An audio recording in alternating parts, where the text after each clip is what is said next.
of Management Studies IGNOU presents an audiobook on the course MMPC 014 Financial Management for MBA program. Presenting Block 2 Cost of Capital and Investment Decisions, Unit 7 Management of Working Capital, Part 2.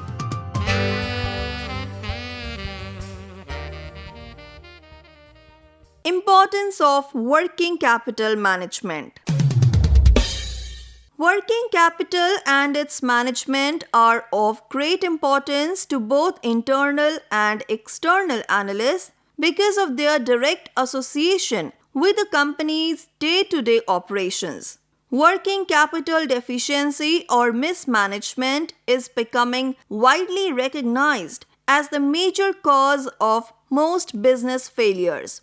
We must not forget that working capital management is an important aspect of total financial management and eventually total business management.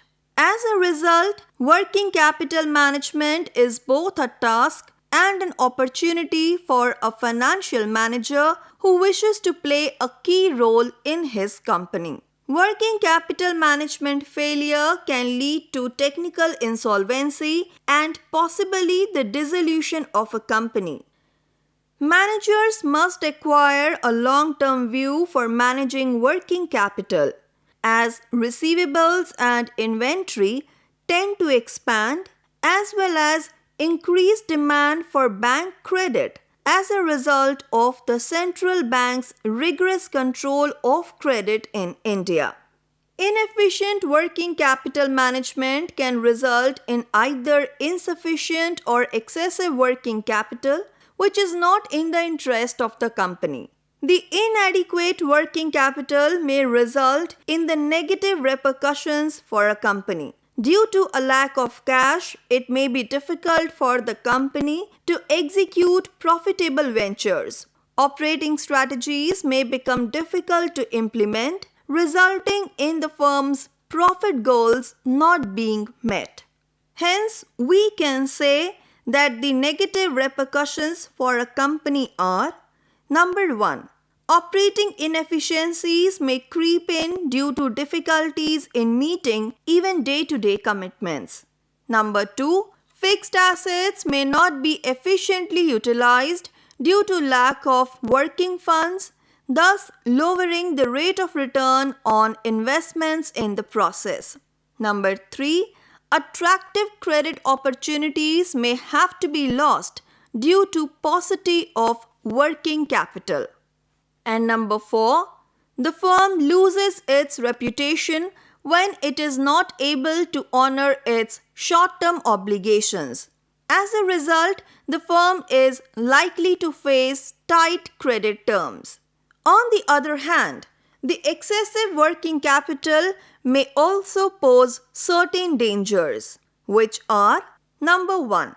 Excess of working capital may result in unnecessary accumulation of inventories, increasing chances of inventory mishandling, waste, and theft. Number 2. It may provide an undue incentive for adopting too liberal a credit policy and slackening of collection of receivables, causing a higher incidence of bad debts. This has an adverse effect on profits. Number 3. Excessive working capital may make management complacent, leading eventually to managerial inefficiency. And number 4. It may encourage the tendency to accumulate inventories for making speculative profits, causing a liberal dividend policy which becomes difficult to maintain when the firm is unable to make speculative profits. An enlightened management, therefore, should maintain the right amount of working capital on a continuous basis. The financial and statistical techniques can be helpful in predicting the quantum of working capital needed at different points of time.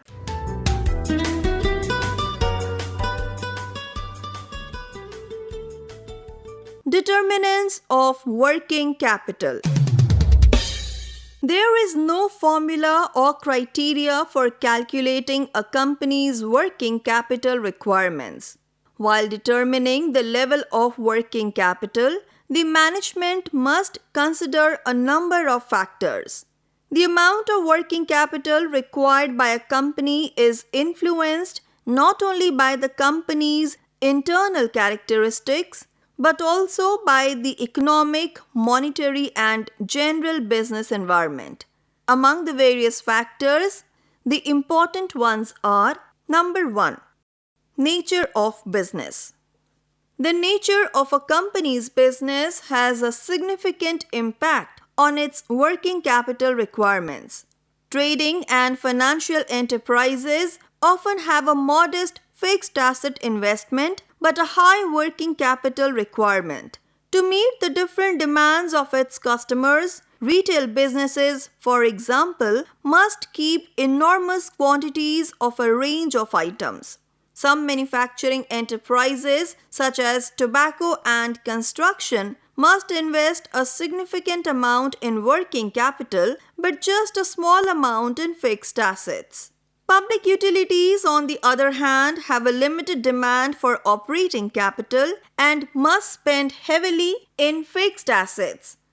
Because they primarily sell in cash and provide services rather than things, their working capital requirements are minimal. As a result, the amount of money invested in debtors or stocks is either null or negligible. Most manufacturing companies' working capital requirements are in the middle of the two extremes of trading corporations and public utilities. Number 2. Size of business. The size of a company has an impact on its working capital requirements.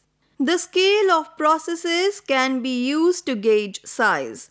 A company with a bigger scale of operations will require more working capital than a company with a smaller scale of operations. The risk and contingencies that come with a particular type of business also play a role in determining the amount of working capital required to maintain liquid resources. Number 3. Manufacturing cycle. The purchasing of raw materials begins the manufacturing cycle, which ends with the fabrication of finished goods. Working capital will be required more if the manufacturing cycle is longer, because a longer manufacturing time span indicates a higher tie-up of funds in inventory. Any delay in the production process will result in an increase in the amount of work in process and the need for working capital. You may have noticed that companies that manufacture heavy machinery or other products with long manufacturing cycles try to reduce their inventory investment and thus their working capital by requesting advance or recurring payments from consumers. Number 4. Business fluctuations. Seasonal and cyclical fluctuations in product demand have a significant impact on the firm's working capital requirements, particularly its temporary working capital requirements. Increased sales arise from an upswing in the economy, which leads to an increase in the firm's inventory and receivables or book debts. A drop in the economy, on the other hand, may result in a drop in sales and as a result, a drop in stock and book debt levels. The seasonal fluctuations may also cause production issues, as an increase in production output during peak seasons may be costly. To fully utilize its resources, a company may maintain a policy of consistent production throughout the year. This will imply stockpiling inventory during the off-season and quickly disposing them off during the peak season. As a result, financial plans for seasonal working capital needs should be developed ahead of time. The financial plan should be adaptable enough to account for seasonal changes. Number 5. Production policy. Even if demand is seasonal, if a company pursues a consistent production program, inventory will accumulate during off-season months, resulting in higher inventory costs and hazards. If the cost and dangers of maintaining a consistent production schedule are too high, the company may opt for a policy of altering production schedules in response to demand variations. Firms with physical facilities that can be used to manufacture a number of products can benefit from a number of activities. As a result, such businesses produce their primary items during the season and secondary products during the off-season. Accordingly, depending on the conditions, production policies may range from one firm to the other, and the need for working capital will also vary. Number 6. Turnover of circulating capital.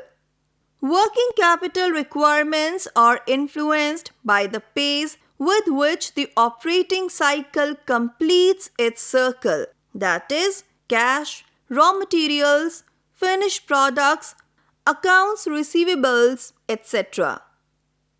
Number 7. Credit terms. The level of working capital is influenced by the firm's credit policy, which influences the size of book debts. Though credit terms are offered to consumers to a large extent, they are constrained by the norms and practices of the industry or trade to which the firm belongs.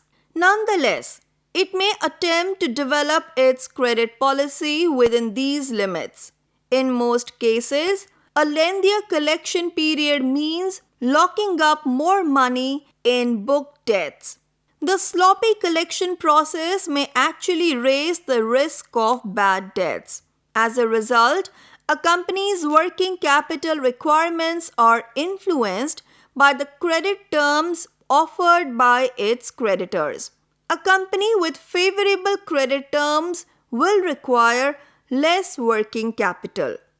Number 8. Growth and expansion activities. Although it is difficult to specify any solid rules on the relationship between increase in the volume of a firm's business and its working capital needs as the company expands, a logically higher quantity of working capital will be required as the company grows. It is important to remember that the need for more working capital funds may come before the expansion of business activities. Changes in economic conditions and corporate policies can cause a shift in the composition of a company's working capital. Growing industries necessitate more working capital than stagnant businesses. Number 9. Operating efficiency.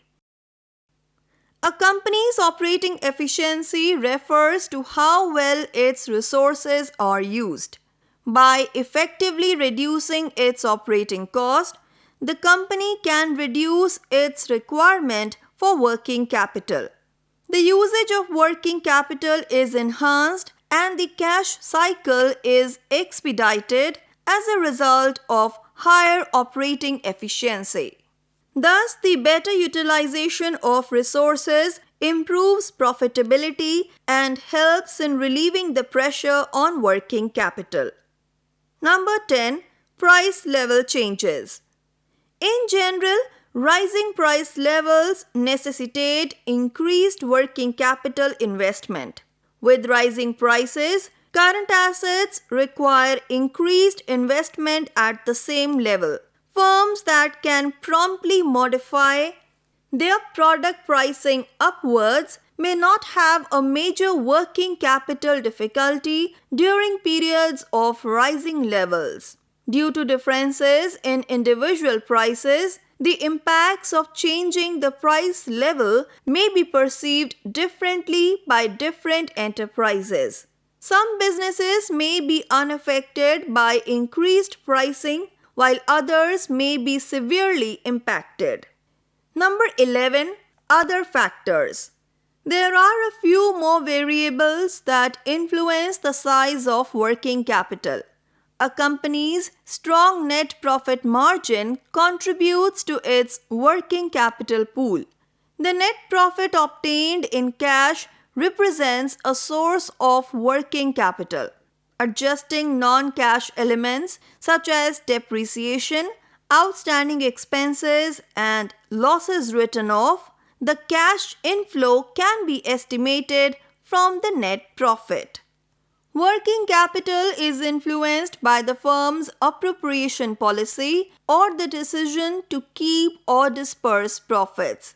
Dividend payments deplete financial resources, reducing the firm's working capital to that level. The firm's working capital situation will be strengthened if profits are retained in the business. In general, working capital requirements are influenced by modes of transportation and communication. If they are not sufficiently established, industries will be forced to retain massive stocks of raw materials, spare parts, finished goods, and other items at both production and delivery locations.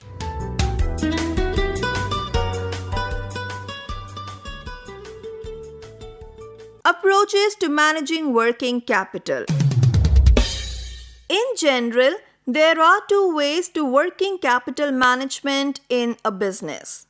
They are the traditional approach and the operational cycle method. Conventional approach. This strategy entails properly and economically managing the various components of working capital, that is, inventory, receivables, payables, and so on, so that neither idle funds nor a scarcity of funds exist. In India, a greater emphasis is placed on debtor management because debtors account for majority of working capital investment. Inventory control has not yet been widely implemented, maybe due to the scarcity of commodities and ever-increasing prices. Operating cycle approach. Working capital as defined by the volume of operational expenditure is a result of this strategy. Working capital is determined using this method by the length of the operating cycle and the operating expenditure required to complete it. The number of days engaged in each stage of the operating cycle, from the acquisition of raw materials through the realization of proceeds from debtors, is measured in days. The required operating expenses for an operational cycle computed based on operating expenses required for a year will be the optimum amount of working capital. Most organizations in India used to utilize the traditional strategy, but this is changing as the operational cycle approach becomes more popular. This strategy is commonly used by banks when extending credit to their customers.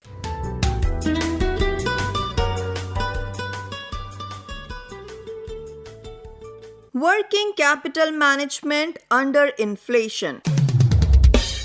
To maintain the current level of activity, it is necessary to keep an eye on the rising need for capital. In times of inflation, this becomes even more important. There are certain strategies that can be used to keep working capital needs under control during inflationary periods. Greater disciplines on all segments of the production front may be attempted as: Number 1. The use of substitute raw materials without compromising quality may be considered. Further, research activities in this area may be undertaken with financial assistance from the government and the private sector. Number 2. Appropriate motivational tactics must be used to boost labor productivity. Before implementing any incentive program, the cost must be balanced against the expected benefit. Despite the fact that wages are regarded a variable expense in accounting, they have tended to become somewhat fixed in character as a result of the influence of various legislative actions enacted by the governments over the years. Increased productivity leads to an increase in value added, which lowers labor cost per unit. Number 3. The control costs such as office decorating charges, advertising, managerial wages and payments should be thoroughly examined in terms of their cost and advantages. These costs are more or less set, and it is difficult to back out after they have been committed. As a result, in order to reduce the cost impact of such products, the best possible use of facilities currently in place must be ensured. Further, management should exercise caution when authorizing any new expenditure related to this expense. Number 4. The increasing need to increase working capital will be mitigated to some extent if the operational cycle can be shortened. Increased turnover with shorter intervals and faster debtor realization will help to alleviate the situation. Only when working capital is under strain, the management become aware of the presence of slow-moving and outmoded inventory. The management has a habit of implementing haphazard remedies that are inadequate. As a result, a clear policy for the disposal of slow-moving and old stocks must be developed and followed. In addition, an effective management information system that reflects the stock status from diverse perspectives is required. And number 5. The payment to creditors on time builds a positive reputation which strengthens the firm's bargaining power in terms of credit terms and other circumstances. Cash flow projections should be established to ensure that cash inflows and outflows are in sync. If they don't, either some payments will have to be postponed or some avoidable products will have to be purchased.